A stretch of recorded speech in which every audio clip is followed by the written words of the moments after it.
Welcome to week 2 in your skills lab. Today we're going to be reviewing general health survey and pain. This will include measuring height, weight, and vital signs. It's important for the nurse to use senses during general survey. You're going to look at what is the general appearance of the patient. Are they groomed? Is their hair brushed? Teeth brushed? Hearing. Do you hear that they are short of breath, grunting, groaning? Smell. Do you notice bodily odors? Physical appearance, noting body shape, build, their ability to function, and symmetry of movement. Are they alert and oriented, or do they appear anxious?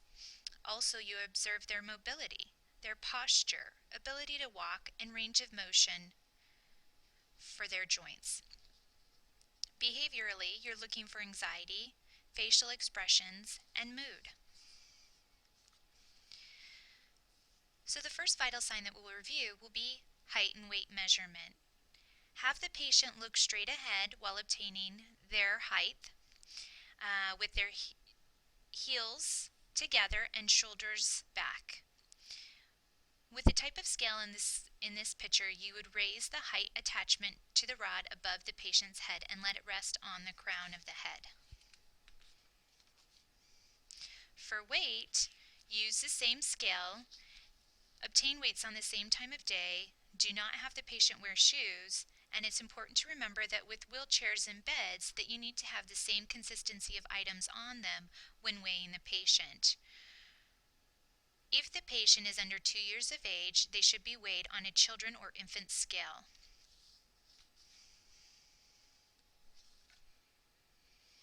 This is a body mass index table, also called BMI. The BMI is usually used to measure body fat based on height and weight. The height is on the left side and the weight is across the top of the table. BMI is an estimate of body fat and a good gauge of your risk for disease that can occur with more body fat. The higher the BMI, the higher the risk for certain diseases such as heart disease, high blood pressure, type 2 diabetes, gallstones, breathing problems, and certain cancers. Although BMI can be used for most men and women, it is important to note that there are some limits. It can overestimate body fat in athletes and others who have a muscular build, and it may underestimate body fat in older persons and those who have a lot of lost muscle.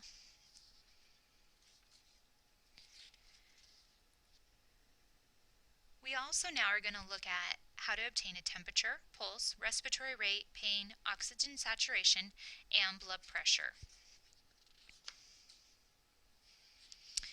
Vital signs are used to obtain baseline data on a patient.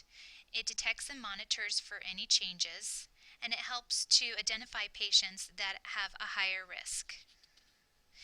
Vital signs impact patient outcomes, so accuracy is essential. Looking at temperature, the route of a temperature can be oral, rectal, axillary, tympanic, or temporal artery. Temperature is regulated by the hypothalamus, which regulates the body's core temperature. When temperature receptors detect heat, an increased amount of heat, they signal the body to decrease heat production and increase heat loss by sweating and vasodilation. When these receptors detect cold, they signal the body to increase heat production and decrease heat loss through shivering and vasoconstriction. If the temperature is too high or too low, body's fluid balance can become affected. Now, when taking a temperature, most temperatures are measured on a thermometer with a Fahrenheit scale. Some hospitals and agencies now use a Celsius scale. It may be necessary to convert between Fahrenheit and Celsius. And I do have both of those formulas on this screen for you to see. I also want to remind you that core body temperature is 97 degrees to 100 degrees Fahrenheit.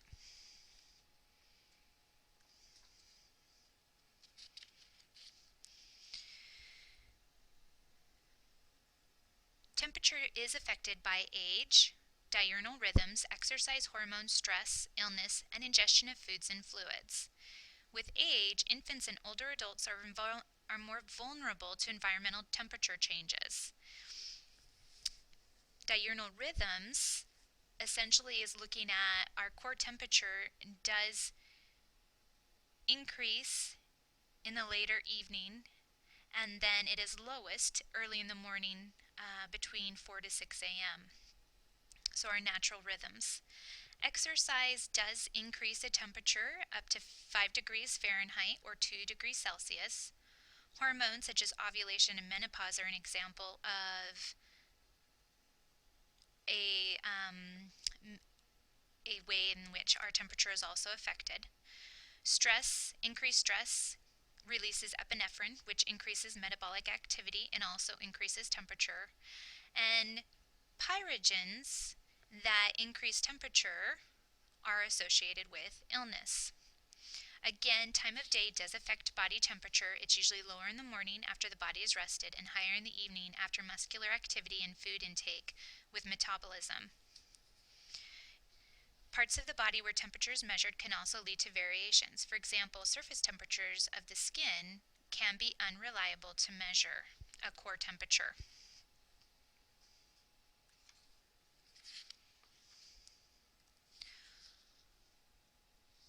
When taking oral temperature, you position the oral thermometer in the left or right sublingual pocket next to the frenulum.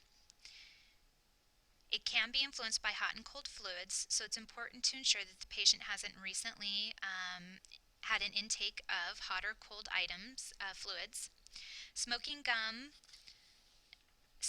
and gum chewing also alter temperature, and an oxygen mask can interfere with the ability of the patient to obtain an oral temperature.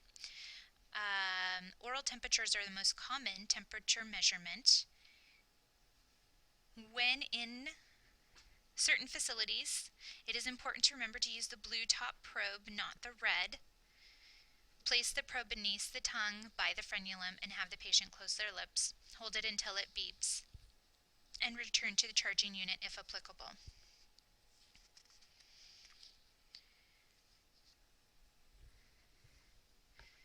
Some other points I want you to know about temperature. Glass thermometers are still used, however, they're not as common. They can be associated with adverse events if they break. They have also been associated with rectal and oral trauma, again related to breaking, and potential mercury exposure. Axillary temperature do cause a variation in accuracy and are not typically taken on adults.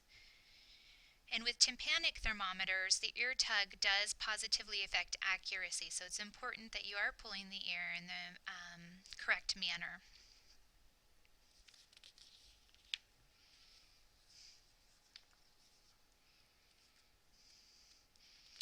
Now we're going to be looking at how to obtain a pulse. Pulse can be affected by age. In infants, it's higher. After 16, it generally goes to about 70 beats per minute. Males have a higher pulse rate. Exercise increases the pulse rate. Stress will increase the pulse rate. Fever will also increase the pulse due to vasodilation. It will decrease the blood pressure. With patients who are hemorrhaging, you'll see an initial increase in that pulse rate.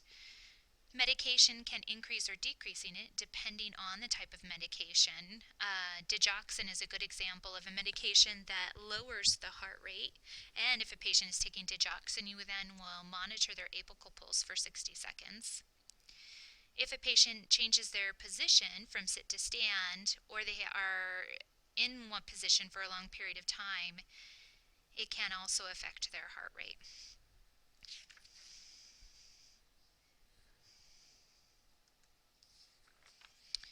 This slide shows you pulse and pulse points.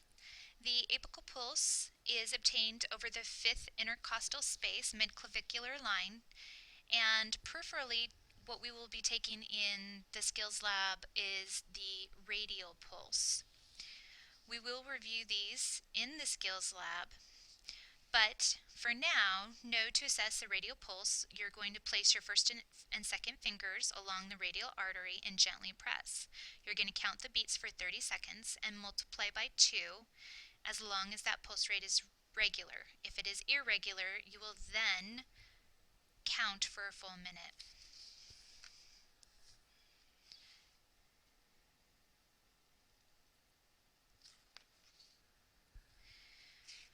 In adults, pulse rates are usually 60 to 100 beats a minute, children 70 to 150, and infants 100 to 160. Tachycardia is defined over 100 in adults, and slow bradycardia is defined as less than 60 beats in adults.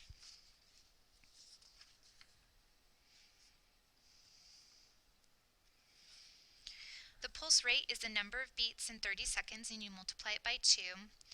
Rhythm is regular or irregular. Force, some examples of this is bounding, strong or weak. Essentially, it's the strength of that pulse. And if it's hard to cut off, then it would be a bounding pulse. But if it's easy to cut off so that you're unable to palpate it by pushing down, then it would be considered weak or thready. Elasticity is something that you can, when obtaining a pulse through palpation, you can also assess the elasticity and see of that artery. Equality, you're looking for equal strength and beats when checking bilateral pulse points.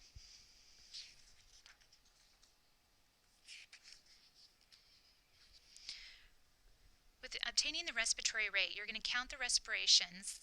This includes both inspiration and expiration for 30 seconds and then multiply by 2 times. After you've obtained the pulse, do not move your fingers, but observe the rise and fall of the chest.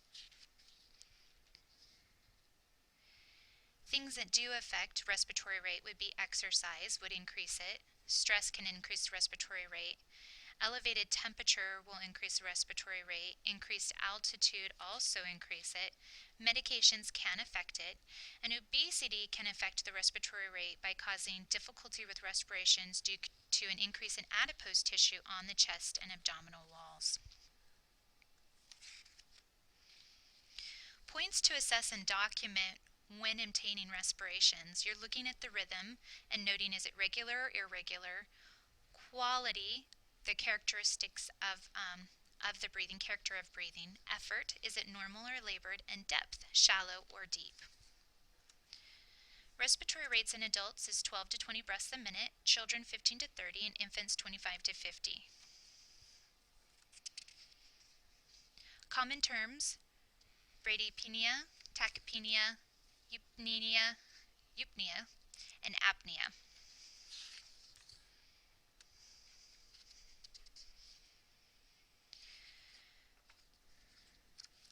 So I'm going to stop at pain, and we'll continue on with the next video.